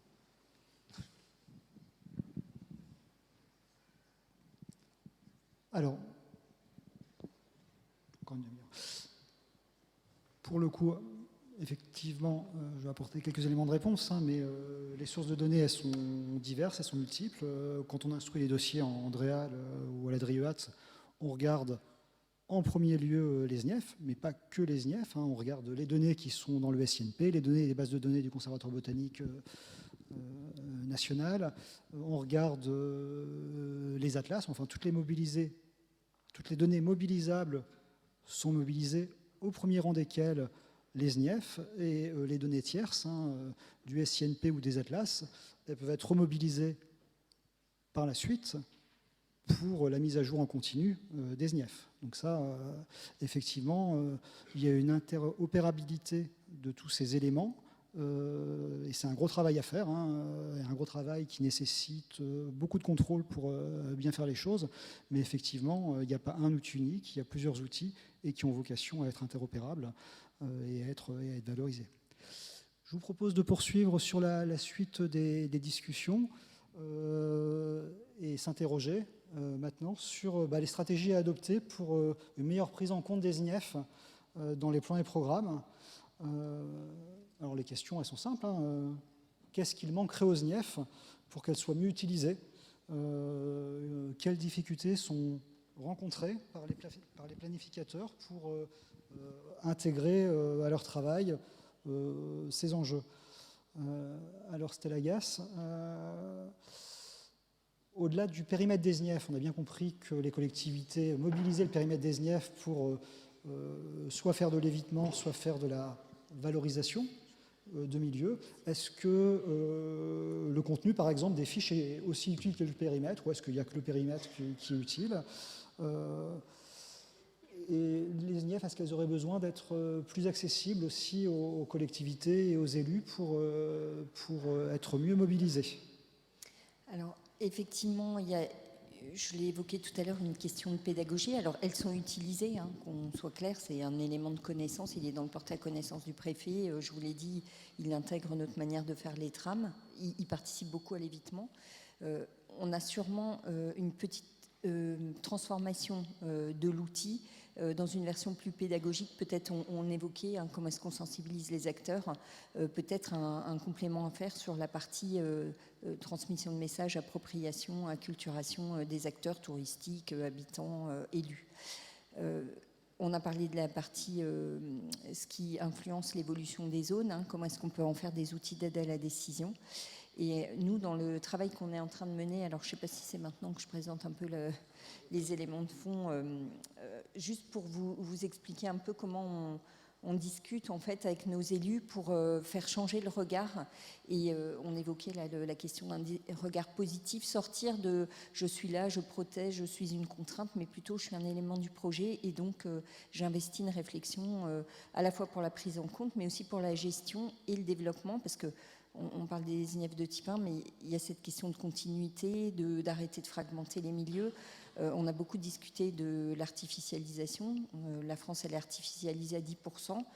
Si c'était qu'une question concrètement d'artificialisation et pas d'interconnexion des milieux et de remontée en gamme de la biodiversité de ces milieux, on parlerait peut-être un peu moins du sujet. Donc, comment est-ce que nous, on a proposé aux élus, à leur demande, on a fait cette étude sur les nouveaux modèles d'aménagement, qui essaye de se dire comment on ne fait pas ce qu'on a fait ces 60 dernières années, mais on travaille autrement sur les sujets dans les territoires et donc du coup sur les connaissances et la mobilisation de ces sujets. Déjà, c'est choisir pour ne pas subir. C'est-à-dire ne pas se dire que toute la réglementation, c'est une contrainte, ça nous tombe dessus, on ne sait pas, voilà. Non, on est dans une posture de responsabilité, on a des gros défis collectifs à relever tous ensemble et donc on a des stratégies politiques pour le faire. Il y a une révolution d'aménagement du territoire qui est à l'œuvre. On l'a vu sur l'artificialisation, l'adaptation au changement climatique, l'érosion de la biodiversité, mais on a aussi des enjeux de réindustrialisation, loger les Français, la mutation du commerce, l'adaptation des territoires au vieillissement, les enjeux sur la pression sur l'eau potable. Bref, quand on regarde tout mis bout à bout, on se dit waouh, tant de défis à résoudre là dans un délai assez court, puisque le GIEC nous dit c'est maintenant que ça se passe. Et on a l'accélération de la loi climat-résilience qui dit vous devrez revoir tous vos documents stratégiques, le SCOT, le urbanisme opérationnel, les PLU, et tout ça pour 2026-2027. Et on se dit plutôt que de dire ça nous tombe dessus, faisons une opportunité de ces gros changements. Et on a des changements de trajectoire à faire, très importants dans les territoires, pour répondre aux défis. Donc, est-ce qu'on est capable de mettre le ZAN comme un horizon à atteindre et chacun choisit son chemin et on va le structurer? Il ne faut pas oublier zéro carbone, puisqu'il y a aussi les enjeux de décarbonation. On parlait de l'articulation tout à l'heure un peu des politiques publiques, infra, énergie. Si on regarde tout en silo de manière sectorielle, on n'arrivera jamais à résoudre en fait la question de la reconquête de la biodiversité ou de l'adaptation au changement climatique. Et puis la question des limites planétaires, dont on parle finalement assez peu, et qui sont aussi dans les outils de connaissance des choses à mobiliser pour nos élus. Parce que toutes ces questions dont on parle, c'est est-ce que je suis capable d'adapter mon projet aux ressources de mon territoire? Et ça aussi, les ressources de mon territoire, c'est la connaissance de la biodiversité qui est en place, comment je peux accompagner sa préservation, mais aussi sa reconquête, et du coup faire remonter en gamme certains espaces naturels de mon territoire. Alors, donc, c'est identifier correctement les leviers d'action, et ça a toute la connaissance qu'on est capable de mobiliser, une connaissance dynamique, et ça il faut le reconnaître à l'outil SNIEF, c'est qu'il se réactualise, il vit, c'est un outil qui produit dans le temps une amélioration de la connaissance et une adaptation. On est en train de parler là, au bout de 40 ans, comment on fait évoluer l'outil. Et puis chacun choisit son chemin, être capable de se dire on a assez de diversité de territoire pour qu'il y ait plusieurs solutions et qu'on puisse les discuter collectivement. Et puis, ce changement de trajectoire, on le décline, et donc on le décline en action opérationnelle. Si on veut résoudre les questions qu'on a sur la table, il faut qu'on soit capable de se dire, j'ai une stratégie, elle est claire, elle sera posée par les élus dans les SCOT, mais derrière tout ce que je fais avec les acteurs du territoire, qu'ils soient publics ou privés, ils aident à construire cette stratégie. Et donc, j'agis dès maintenant, parce qu'il y a la loi, il y a les documents de planif, mais en fait, on peut déjà résoudre dans l'actualité de nos travaux, notamment sur le foncier, beaucoup de choses. Et donc, ils nous ont dit, c'est quoi les nouveaux modèles d'aménagement? Alors, on a travaillé plusieurs sujets, je ne vais pas tous vous les détailler, mais je vous les ai mis en synthèse. Se poser la question des besoins. Est-ce que finalement les besoins, on les regarde comme hier sur les pendulaires, les actifs, le développement économique tel qu'on l'a pensé, ou alors on élargit les besoins? Par exemple, pour le sujet qui nous occupe aujourd'hui, les besoins de la nature, qu'on n'a peut-être pas souvent regardé de cette façon-là, et les besoins de nature des habitants. Je pense que le Covid, il nous a un peu raconté ce que c'était les besoins de nature des habitants. Et ça aussi, ça participe du récit territorial pour protéger mieux ces milieux et les faire rentrer dans le projet collectif territorial.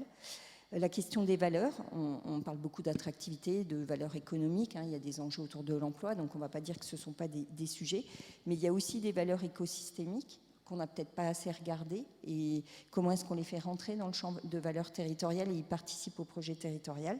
Et puis nous, ce qui nous importe beaucoup là, par rapport à aujourd'hui, c'est espace non bâti, épicentre des transitions, je reviendrai un peu plus dans le détail là-dessus. La question de la densité. Et nous, ce qu'on dit dans les questions de densité, parce que vous savez qu'elles sont compliquées pour les habitants et les élus, c'est les travailler en contrepartie.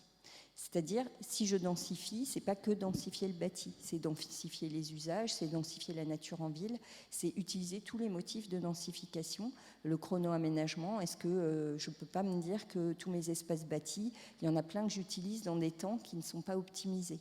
Et donc, je vais vous citer un exemple très concret pour illustrer ce qu'on a regardé sur cette question de chrono-aménagement. C'est une école, elle ferme à 16h30 et pourtant nos élus, ils font des maisons pour les associations qui généralement se réunissent à 18h. Et en fait, on a des freins psychologiques où on n'arrive pas à coordonner les usages. Donc, comment on va travailler là-dessus et donc, c'est quoi cette notion d'espace non bâti épicentre des transitions? On l'a illustré comme ça, autour des deux axes, les besoins de la nature et les besoins de nature. C'est de se dire, est-ce qu'on est capable de faire un espace projet sur les espaces non bâtis, où on regarde tous les sujets, la reconquête de la biodiversité, les questions d'agriculture et notamment d'agriculture locale, la question du cycle de l'eau, petit cycle de l'eau, grand cycle de l'eau, la question des mobilités douces dans ces espaces, pour qu'ils soient réappropriés aussi par les habitants, et puis les questions de résilience face aux inondations. Voilà. Est-ce qu'on est capable de construire ensemble cette trame territoriale qui de coup deviendrait un investissement de projet et qui ferait que tous les éléments de connaissance et de reconquête de biodiversité, en fait, ça devient un axe très structurant des projets territoriaux de la génération 2026-2027. Et quand on aura regardé ça, préserver du foncier, construire plus intelligemment avec des formes urbaines renouvelées, on le fera peut-être un peu mieux parce qu'on saura pourquoi est-ce qu'on ne fait pas que des patates jaunes et des patates vertes dans nos documents. Très bien, merci.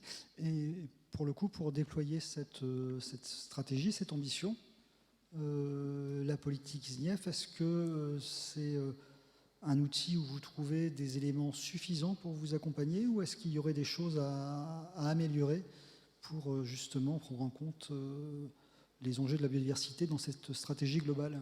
Alors, c'est ce que j'évoquais tout à l'heure sur la partie, ce qui peut faire changer en termes d'usage l'évolution de la SNIEF. Est-ce qu'on est capable de transformer le message en quels sont les éléments de reconquête et pour en fait améliorer aussi, se mettre dans un mode projet dans la discussion pour qu'il y ait des actions et qu'il y ait des acteurs qui se sentent responsables de la garantie de biodiversité de ces espaces dans le temps et que les espaces limitrophes, et pourquoi pas les SNIEF de type 2, ou de créer une structuration de reconquête de biodiversité qui soit beaucoup plus large, appuyée sur ces cœurs de biodiversité territoriaux, mais qu'on ait une vraie stratégie d'action. Et du coup éclaircie dans la fiche pour donner des outils aux élus pour faire. Clarifier donc les outils qui permettraient de concourir à la reconquête. Olivier Marchal, de votre point de vue en tant que PNR, est-ce que les informations qui figurent dans les fiches SNIEF, elles vous paraissent suffisamment précises? Je pense par exemple aux informations liées aux menaces, aux risques. Est-ce qu'elles sont utiles? Est-ce que c'est suffisant ou est-ce que c'est des choses à améliorer? Oui, en fait, je pense qu'il y a plusieurs choses qui pourraient être un peu améliorées ou accentuées. Déjà, on a souvent les grilles dans les indicateurs menaces, risques, qui sont réels, potentiels. C'est souvent traduit après sous la forme du tableau quand on fait la synthèse, l'export sur l'INPN. Et finalement, des fois, alors moi je travaille sur certaines SNIEF, on essaye de remplir un peu pour plein de critères, mais finalement, ça ne donne pas une visibilité d'ensemble. Donc, si on avait ne serait-ce qu'un critère, est-ce qu'il y a un facteur qui, s'il disparaît, va entraîner la disparition des espèces déterminantes dans la SNIEF? On pourrait le mettre en avant. Et un facteur, à l'inverse, s'il se met en œuvre ou qu'il intervient sur la SNIEF, va aussi entraîner la disparition des cortèges d'espèces ou des habitats qui ont permis la détermination de la SNIEF. Parce que finalement, on a un tableau avec beaucoup d'éléments.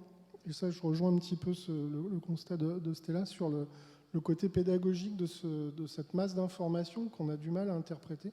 Alors, il y a bien une partie commentaire en dessous de ce tableau, mais qui n'est pas toujours remplie. Ou est-ce qu'il faudrait absolument qu'il y ait une synthèse écrite de ce tableau menaces, risques, potentiels réels? Ce n'est pas des concepts qui sont faciles. Je pense à toutes les SNIEF de friches où on a des oiseaux, pie-grièches, enfin je dis n'importe quoi, mais qui vont se figer dans le temps.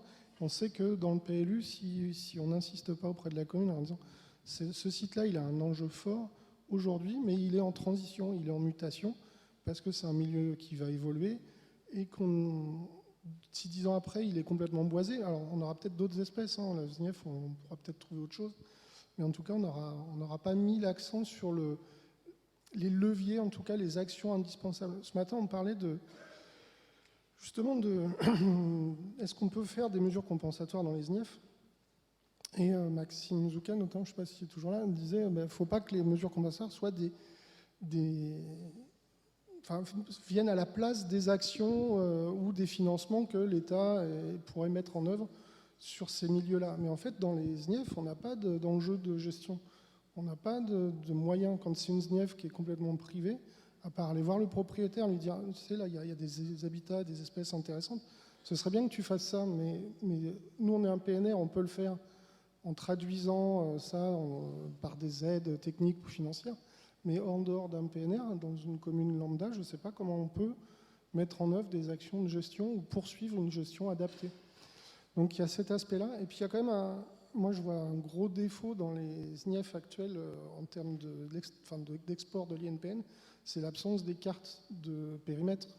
C'est-à-dire que, en fait, moi, je n'utilise pas les SNIEF de l'INPN, mais celles qu'on a validées en CSRPN, où on a le périmètre sur orthophoto et le périmètre sur IGN associés. Parce que justement, sinon, on édite une fiche, on va transmettre à un élu, et en fait, il faut lui dire, bon, ben, sinon, tu vas regarder. Ou alors, il faut faire les cartes à côté. Enfin, il y a des fiches SNIEF qui se promènent dans la nature, on ne sait pas vraiment à quel périmètre ça renvoie, et ça, c'est pour moi, en tout cas, le gros souci. J'ai cru comprendre que c'était un souci technique, mais voilà, c'est important, je pense, que ce soit... C'est peut-être même plus urgent que les tableaux sur les menaces et risques, quoi. Enfin, en tout cas, c'est ce que je vois, moi, à l'usage. D'accord, donc je note une amélioration sur l'ergonomie de l'outil, et puis à minima, dans le cadre des commentaires généraux des fiches, avoir des commentaires plus ciblés sur les menaces essentielles qui pèseraient sur les habitats et les espèces, et puis à l'inverse, les pistes d'amélioration. C'est surtout que, en fait, par exemple, la gestion agricole de milieux agro-pastoraux, elle n'est pas mise comme une action à valoriser. Le risque, ça devient abandon de la pratique agricole, quoi. Enfin, de mémoire, hein, c'est plutôt comme ça. Disparition de l'élevage, enfrichement, etc. Si on met en exergue l'arrêt de l'utilisation de la parcelle par le pâturage, entraînerait une modification de la SNIEF, voilà, ça me paraît plus parlant, quoi. Francis Olivero, qu'est-ce que vous en pensez? Alors, 2-3 mots déjà par rapport à ce qui a été dit. Donc, c'est très, très important que la rubrique délimitation déjà soit bien remplie. Pourquoi je m'arrête là et pas là? C'est aussi quelque chose de très important qui n'est pas toujours bien rempli dans les bordereaux. Commentaire général. Après, pour menaces, c'est compliqué parce qu'en fait, les naturalistes qui vont faire les SNIEF ne sont pas forcément des personnes qui ont une vision, et c'est normal, hein, chacun dans son groupe dynamique, et donc dynamique des écosystèmes, pardon. Donc, leur demander ça, c'est quand même aussi très compliqué. Prenons un cas virtuel. Une SNIEF chez une propriétaire qui découvre qu'elle est en SNIEF pour un papillon, donc c'est un cas réel évidemment, mais un papillon très rare, et ben si on met dans menace, elle lit menace, mauvaise gestion forestière, alors qu'en fait c'est un changement potentiel plus tard, et ben on peut aussi tout casser. Donc c'est à se demander si c'est à ce niveau, à cette époque-là, quand on avait discuté il y a fort longtemps avec Jacques Barda, Dominique Richard, donc sur cette rubrique-là, on se demandait, et c'est pour ça qu'on a mis plus ou moins, pour pas essayer de ne pas stigmatiser non plus, parce que on rejoint aussi le besoin d'aspect positif qui a été dit. Ça veut aussi dire peut-être, je plaide pour 2 améliorations. On a en région un guide d'interprétation des habitats SNIEF. Donc on n'est pas à l'échelle du site parce que ça évolue régulièrement, mais on a nos habitats, bon, il faudra le refaire parce que les données ont beaucoup évolué, et pour chacun de nos habitats, on a les enjeux, une espèce de carto régional, et puis justement les menaces et comment mieux le gérer. Donc ça peut être aussi un outil, finalement un accompagnement des SNIEF par des guides qui viennent expliquer comment on les lit et comment on les interprète. Et puis autre chose qui pour moi est vraiment très important, même si je sais bien que c'est demander à l'outil un peu plus que ce qu'il fait actuellement. Imaginez, je suis en trame verte et bleue, je vais prendre une SNIEF et je vois que dedans il y a de la pelouse acidiphile du Corénéphorion. Alors j'ai un pourcentage certes, mais je ne sais pas si c'est une petite tache décalcifiée au milieu de ma pelouse sablo-calcaire ou si c'est une zone à part. Et en fait, la cartographie des habitats à l'intérieur des SNIEF de type 1 est un outil qui permet encore mieux l'appropriation, y compris pour la planification. Et actuellement en région Centre-Val de Loire, donc page de publicité, 40% des SNIEF de type 1 à peu près sont cartographiés. Et c'est très bien, il reste encore à faire toutes les interfaces qu'on a soulignées pour que les gens aient les cartes d'habitat et les cartes SNIEF. Très bien, merci pour cette proposition très, très intéressante. Alors les cartographies des habitats, hein, parfois on en dispose. Hein, ceux qui proposent des SNIEF les font, mais effectivement, ce n'est pas intégré à la fiche officielle qui est en ligne, et c'est peut-être en effet une piste d'amélioration. Est-ce que des personnes dans l'Assemblée souhaitent contribuer, faire part de leurs observations et pistes d'amélioration potentielle de l'outil? Bonjour, Jean-Emmanuel Ménard, cartographe à la DREAL Grand Est. Le problème de la cartographie des habitats est effectivement très important, mais c'est un énorme travail. Je voulais remettre sur le tapis la question des moyens. Je ne travaille plus sur l'inventaire des SNIEF en DREAL Grand Est aujourd'hui, puisque je travaille sur la cartographie au sens large. mais j'ai des collègues qui travaillent sur les SNIEF et à ma connaissance, l'équipe qui travaille là-dessus ne représente même pas un ETP pour 10 départements. Et la deuxième génération de SNIEF de la région Champagne-Ardenne a été élaborée pendant 10 ans par une personne à plein temps. Donc, ça nous a permis de bénéficier de fiches SNIEF remplies de façon très complète, avec tous les détails qui ont été évoqués. Mais il a fallu y mettre les moyens. Et j'ai l'impression que d'une région à l'autre ou d'un service à l'autre, les moyens ne sont pas au rendez-vous. Et c'est très grave, ça, parce que ça permet d'anticiper une dégradation du réseau des SNIEF plutôt qu'une amélioration.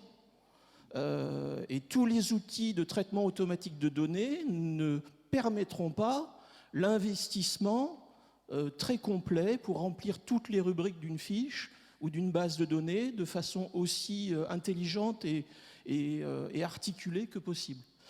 Dans le domaine des informations sur les fiches SNIEF, je pense aussi aux références bibliographiques qui sont à la fin des fiches. Je ne sais pas si elles existent encore dans la base SNIEF. Je sais qu'à plusieurs reprises, en consultant des fiches, j'ai éprouvé le besoin de me référer à ces références bibliographiques. Et parfois, ce sont des références bibliographiques qui sont très très compliquées à retrouver ou à récupérer. Voilà. Et si effectivement, dans ces références bibliographiques, il y avait les notes de naturalistes qui faisaient des cartographies d'habitat, etc., ça permettrait effectivement de retrouver la cartographie des habitats qui n'a pas forcément été intégrée dans la base nationale des SNIEF. Merci. Je vous remercie pour votre intervention très claire. Hein. Donc, petit message à nos financeurs. Hein. Pas d'ambition sans moyens.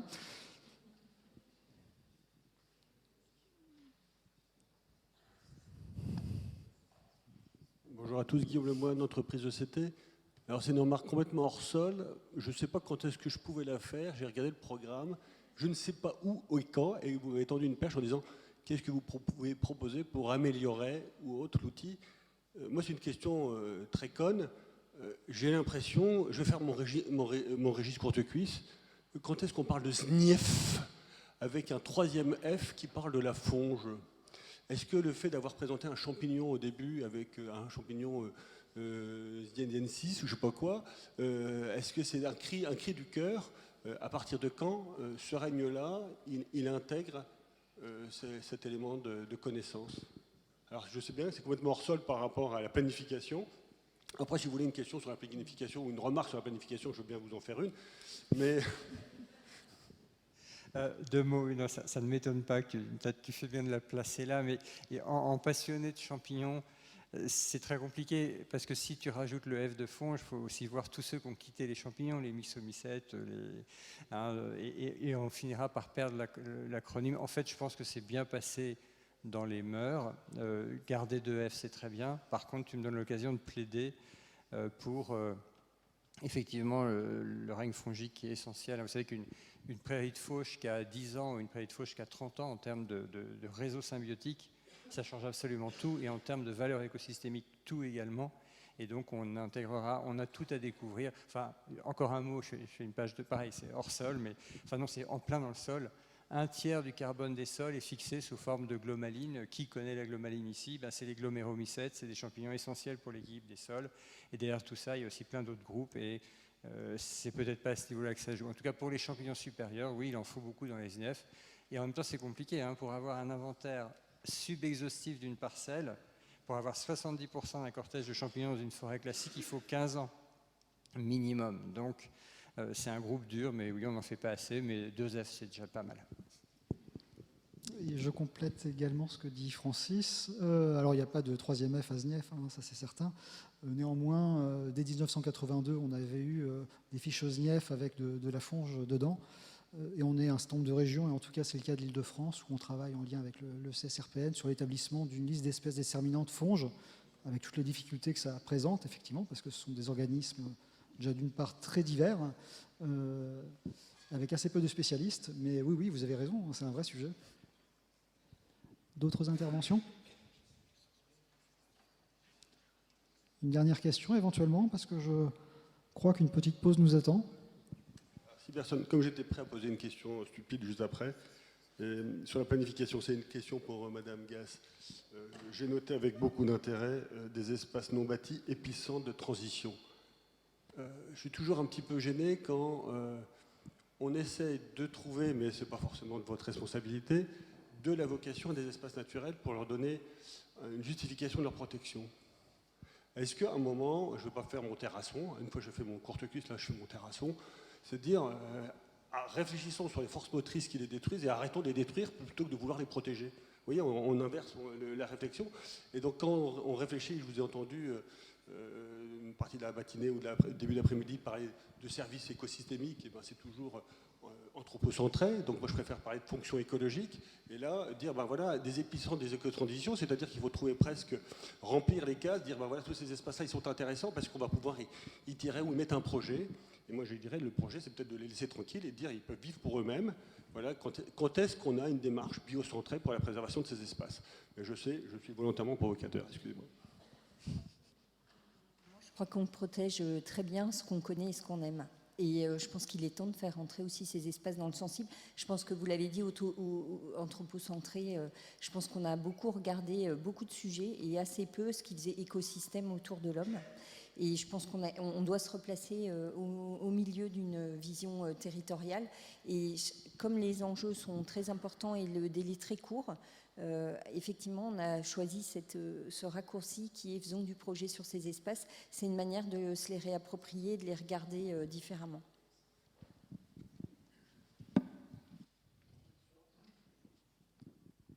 Ça marche.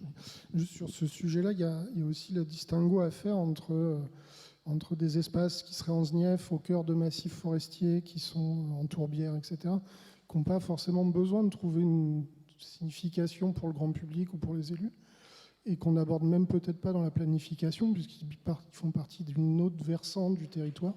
Par contre, tous les espaces qui sont proches vraiment de la couronne urbaine, les dents creuses, certaines petites zones humides, etc., qui peuvent être en SNIEF ou pas, elles ont besoin de trouver un sens pour garder une place dans les projets de planification malgré tout. Et ce que dit Madame Gass, de faire rentrer un peu de sensible là-dedans, c'est indispensable pour que ce soit bien pris par à la fois les élus, les habitants au moment des enquêtes publiques, etc. Donc il y a le distinguo à faire. C'est ces espaces-là qui sont les premiers menacés aussi. C'est-à-dire que c'est les couronnes de prairies autour des villages, etc. Et ceux-là, on peut leur trouver un rôle, on peut les intégrer dans des orientations d'aménagement et de programmation de maintien de trames vertes herbacées autour du village, etc. Donc c'est pas antinomique. Merci Olivier. Y a-t-il une dernière question? À défaut de quoi, je vous proposerai de mettre un terme. Une question là-bas. Simplement dire qu'il ne faut pas être désinvolte dès qu'on parle de finances.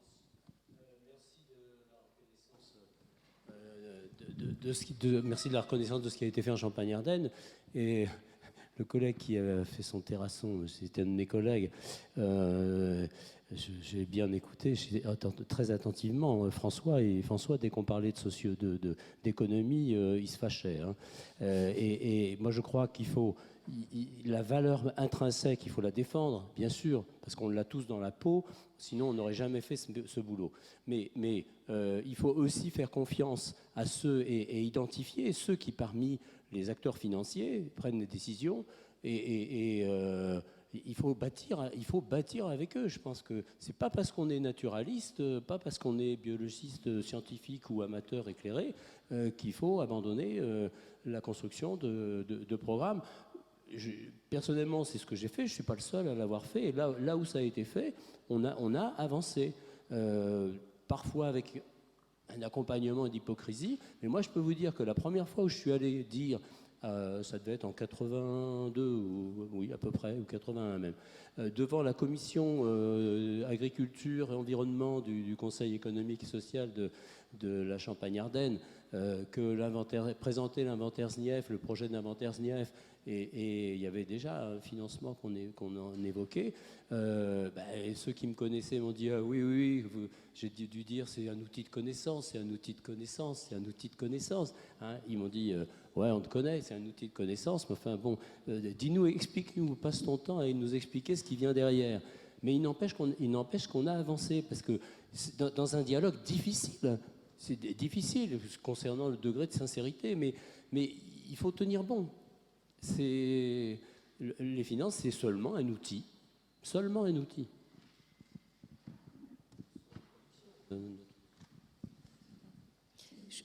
Je voulais juste réagir en complément de ce qui avait été dit tout à l'heure.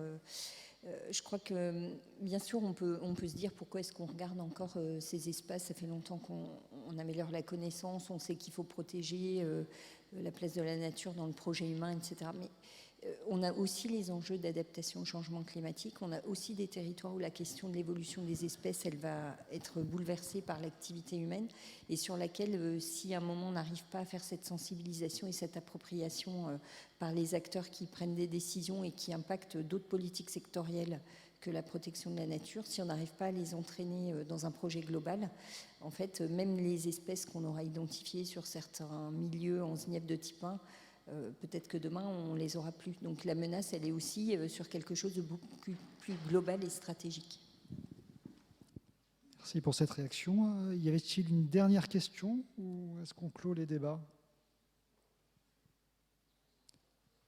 Bon, écoutez, je vous remercie tous pour ces échanges qui ont été riches.